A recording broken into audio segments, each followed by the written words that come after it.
مهر ماه 1402 پایتخت ایران اسلامی برج میدان. 24مین کنگره ملی و 10مین کنگره بین المللی پژوهش و فناوری دانشجویان علوم پزشکی سراسر کشور. میزبان سپاه است. دانشگاه علوم پزشکی بقیت الله سپاه. دانشگاه علوم پزشکی بقیت الله میزبان این رویداد هست. ما معتقدیم که نسل آینده پزشکی از بین همین دانشجویان هست. شناختی که من از دانشگاه علوم پزشکی بقیت الله دارم که افتخاری است. من به هر حال یه سرباز کوچیکی از این مجموعه.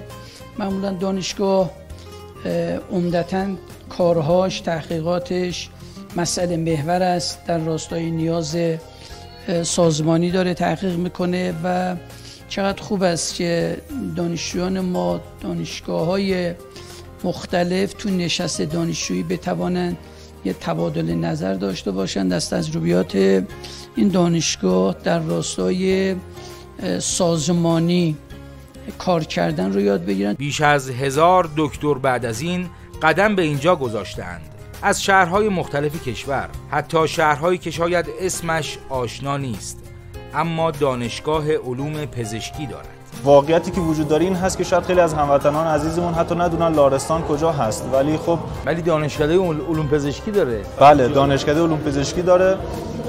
الان چندین سال هست که مستقل کار میکنه. خدا رو شکر روند روبروشی داشته در همه حوزه ها از جمله آموزش و پژوهش. دختر و پسر همه شاداب، همه امیدوار به آینده‌ای که خود قرار است برای این مرز و بوم رقم زنند. اینها پادر رکابند و چشم انتظار همتی مضاعف از سوی مسئولان. حضور فعال دانشجوها و ارائه بیش از 2200 مقاله در این همایش و مشارکت بیش از 1500 نفر در این همایش نشون میده که تشنگی لازم برای این نوع گرد همایی ها هست، برای این نوع همایش ها هست. فقط ما بایستی که اعتماد کنیم، همونطور که در زمان دفاع مقدس اعتماد کردن به جوانان و اون حماسه ها آفریده شد، در دانشگاه هم همینطور هست. کنگره بسیار مهم است. هم دانشجوهای 10 رشته تخصصی پزشکی با هم آشنا می شوند و چشمانداز تحقیقاتی و فناوری و پزشکی خود را ترسیم می کنند و هم دانشجوها با استادان به نام کشور در قلب و مغز و گوارش و استخوان و چشم و دارو و خلاصه جسم و روح و تجهیزات پزشکی گپ و گفتی دارند تا تجربه آنان چراغ راه شود. چون اهمیت دانشگاه و فرمایش حضرت آقا بر بحث فناوری و صنعت و سلامت می باشد، ما اومدیم امسال یک بخش جدا و ویژه‌ای رو برای فناوری و تحقیقات و واکسن و دارو رو در نظر گرفتیم که تعداد زیادی از فناورای ما که ایده‌های فناوری داشتن ارائه دادن به دبیرخونه. از بین اونا باز منتخب فناور خواهیم داشت. در کنار اون ثبت اختراعات مخترعین رو بررسی می‌کنیم و حتما از مخترعین برگزیده هم تقدیر خواهیم کرد. هم تحقیقاتشان دیده می‌شود، هم اختراعاتشان به نمایش در می‌آید، هم مقاله‌هایشان خوانده می‌شود و هم سخنرانی‌هایشان گوش شنوا دارد.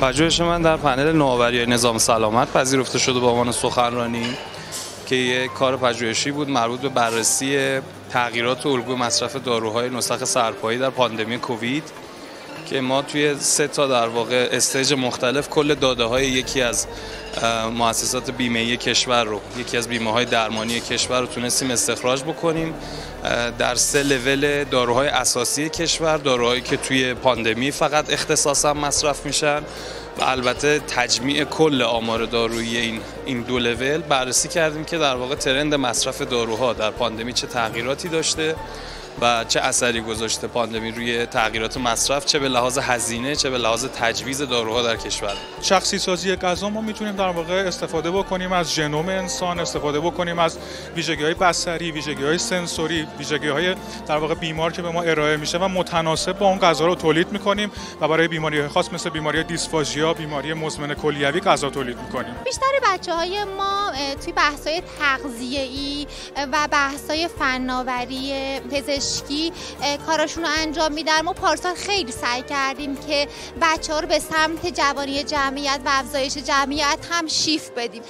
از طرفی هم چون به ما خیلی امر کرده وزارتخونه که بحث فناوری دانشجویی رو جدی بگیریم، داریم حمایت‌هایی می‌کنیم از دانشجوهایی که در حوزه فناوری کار کردن. بچه‌ها مثلا لباس‌های هوشمند صنعتی تولید کردن، دارو تولید کردن. پارسال باز تو همین جشنواره تو همه بخش‌های جشنواره پارسال کاندید داشتیم. بنده بررسی اثر 3 ماده بود، در واقع یه اسکافولد نانوفیبر که درست شده از PCL یا پلیکاپرولاکرون بود.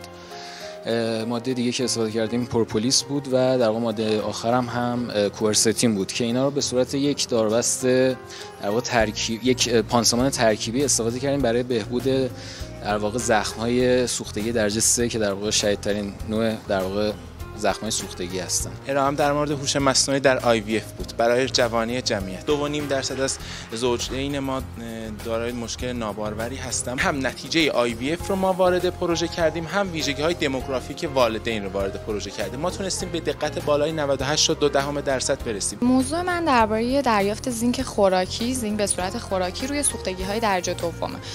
سوختگی‌های درجه دوم یعنی سوختگی‌هایی که حالا تاول ایجاد میکنه. نتیجهش این بود که به صورت RDA یعنی مصرف نیاز روزانه تاثیر مثبت داره، اما نه تاثیر محسوس، اما به صورت ساپلمنتیشن و مکمل و اورال اگر مصرف بشه تاثیرات خوبی رو داره. امسال ما بین دانشگاه تیپ 1 رتبه برتر کمیته تحقیقات کشور شدیم و بیشترین تعداد مقالات پذیرفته شده و بیشترین تعداد شرکت کننده رو در کنگره دانشجویان علوم پزشکی سراسر کشور داشتیم. من فکر می‌کنم دانشجوها خیلی کار حرفه‌ای خوبی انجام دادن و ما هم در دانشگاه حمایتشون کردیم و شاید این رویداد بزرگترین رویدادی است که تاکنون در زمینه تحقیقات دانشجویی برگزار شده و داورها هم که داوری می‌کنن. در این دوره تعداد داورهای دانشجو رو بیشتر کردیم و داوری‌ها رو سیستماتیک تر کردیم. معمولاً 1 یا 2 داور بوده. الان تو این کنگره ما در هر پنل 3 داور دانشجو داریم و 1 داور هیئت علمی داریم. مطمئناً این اهمیتی که داده میشه میتونه اصلا سرچشمه امید باشه و هرچی امید و انگیزه تو قشر دانشجو بیشتر باشه،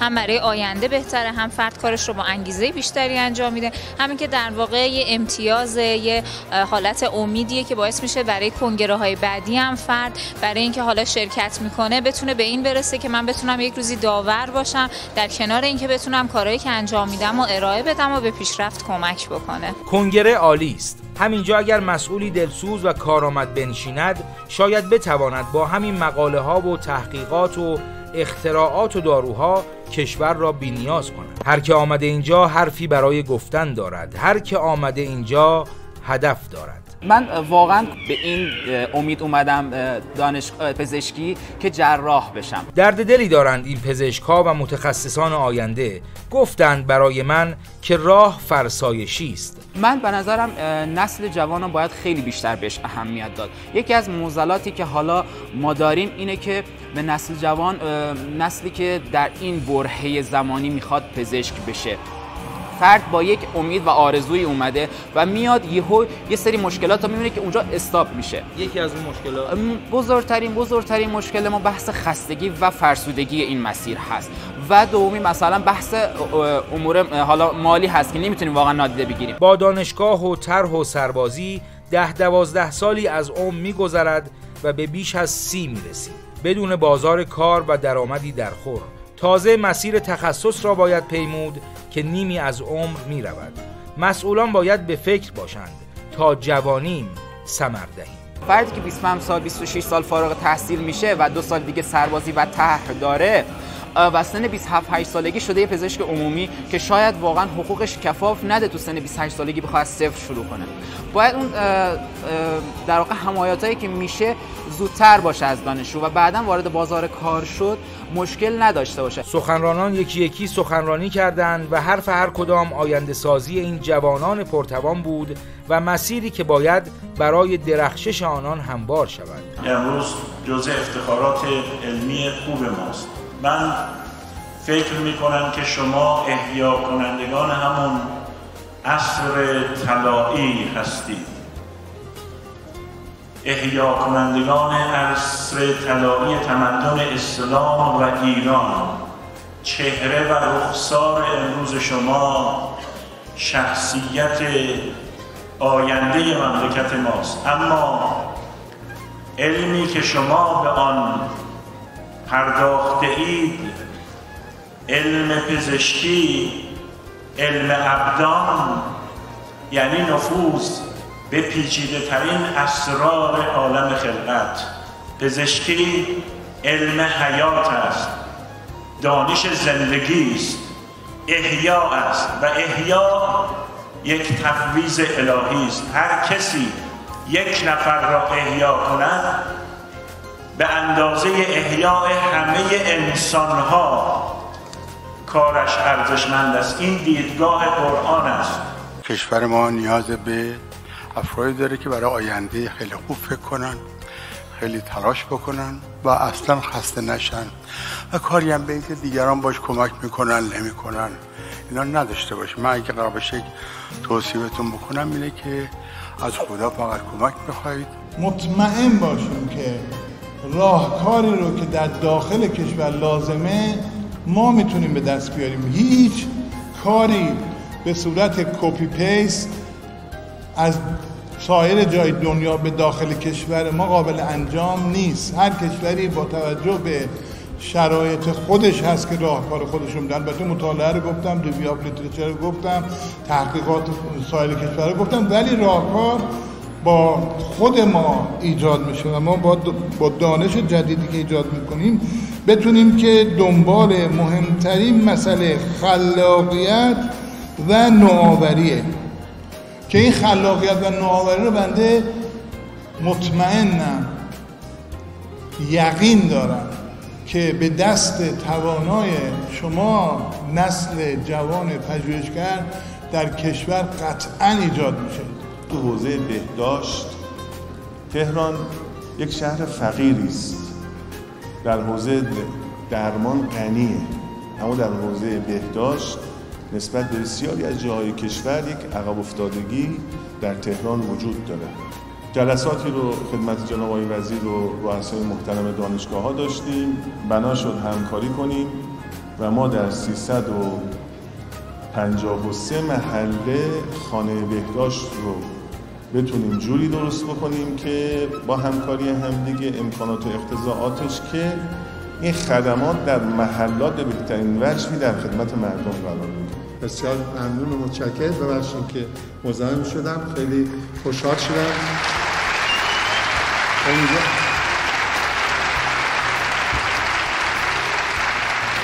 بگم آقای چیز بهشون بگم. امیدوارم بسیار موفق باشین. سخت کوشی، موفقیت، پیگیری و مقاومت. امکان نداره موفق بشید، غیر ممکن. من به شما میگم ممکن.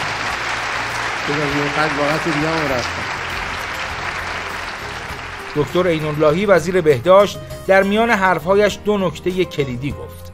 یکی اخلاق، یکی دارو. من خواهشم از جامعه پزشکی اینه که هر کسی هر چیزی رو پیشنهاد میکنه بلافاصله قبول نکنید.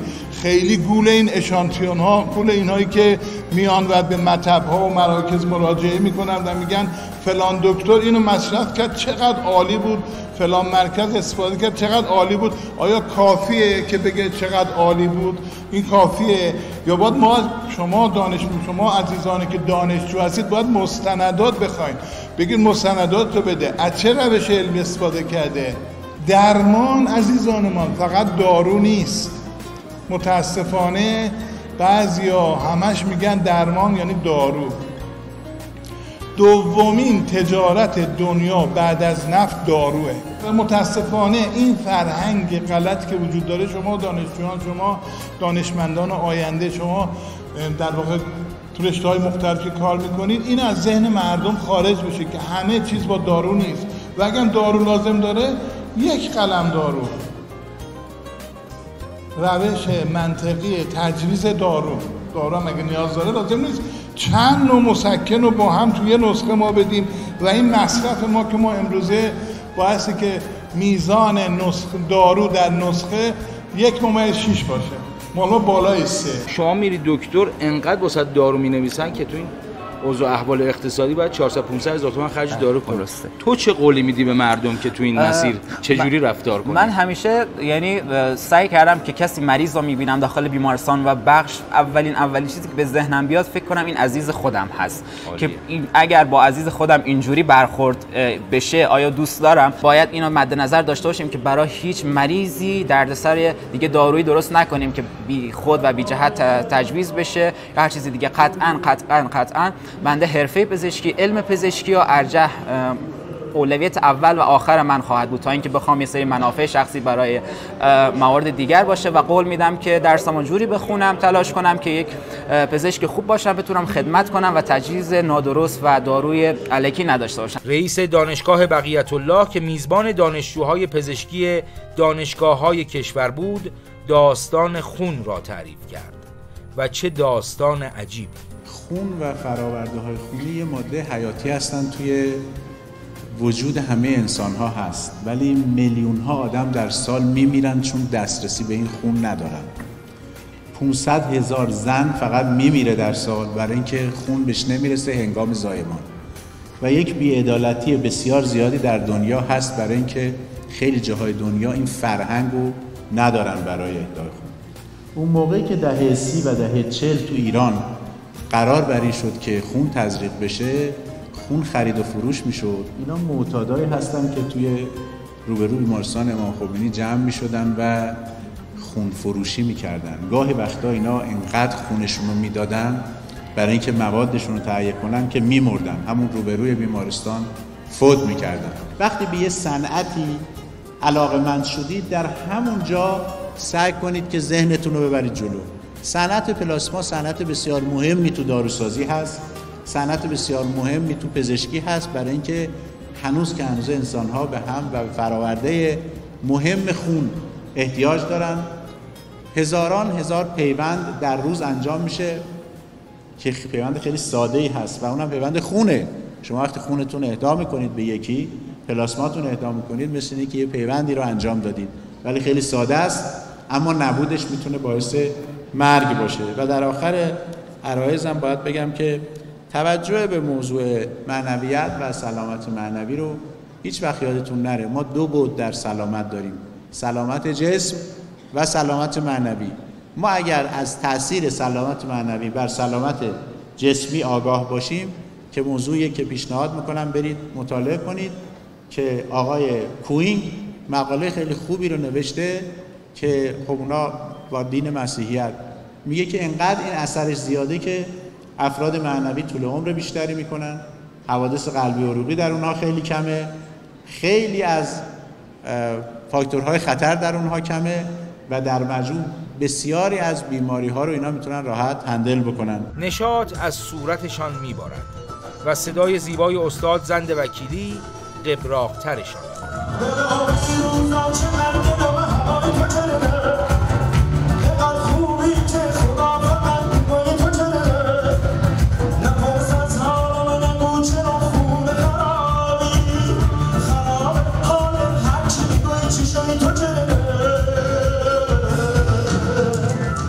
لبهایتان همیشه خندان، تنتان سالم و راهتان فتح قله ها و خدا پشت و پناه.